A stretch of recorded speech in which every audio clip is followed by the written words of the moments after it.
माँ दुर्गा म्यूजिक आ गया, मिथिलांचल में छा गया। प्रेम से बोलिए सरस्वती मैया की। जय माँ दुर्गा म्यूजिक खजोली बाजार। म्यूजिक डायरेक्टर डीजे मुन्ना राज झिटके बाजार मधुबनी। मैया आई है 16 तारीख के भगलई है हमरो लिख के। मैया आई है 16 तारीख के भगलई है तो हमरो लिख के। हम खड़ा रहब जाके मंदिरिया में। मैया आई है हमरो मिथिला नगरिया में। मैया आई है हमरो मिथिला नगरिया में। मैया आई है 16 तारीख के भगलई है तो हमरो लिख के। मैया आई है 16 तारीख के भगलई है तो हमरो लिख के। हम खड़ा रहब जाके मंदिरिया में।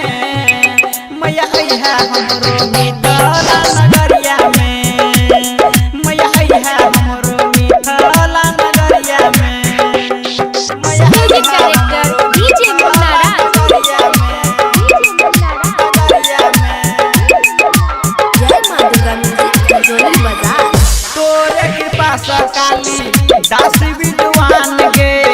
तोहर महिमा मैया जग में महान गे, जग में महान गे। तोरे कृपा से काली दास विद्वान गे।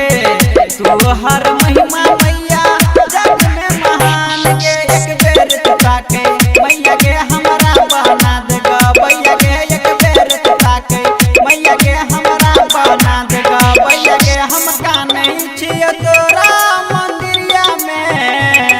मैया आई है हमरो मिथिला नगरिया में। मैया आई है हमरो मिथिला नगरिया में।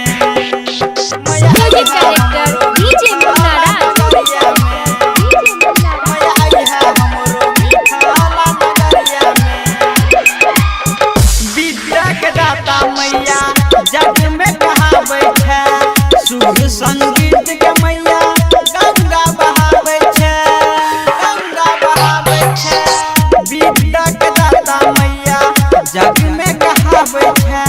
सुर संगीत के मैया गंगा बहाबै छै। रट राहुल के सुन ले पुकार गे। हाथ जोड़ में छोराम कुमार गे। रट राहुल के सुन ले पुकार गे। हाथ जोड़ में छोराम कुमार गे। सब प्रकाश मैया तू कै छौ दरदिया में।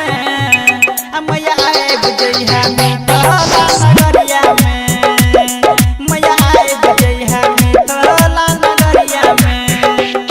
मैया आई है 16 तारीख के भगलई है तो हमरो लिख के। मैया आई है 16 तारीख के भगलई है तो हमरो लिख के। हम खड़ा रहब जाके मंदिरिया में। मैया आई है हमरो मिथिला नगरिया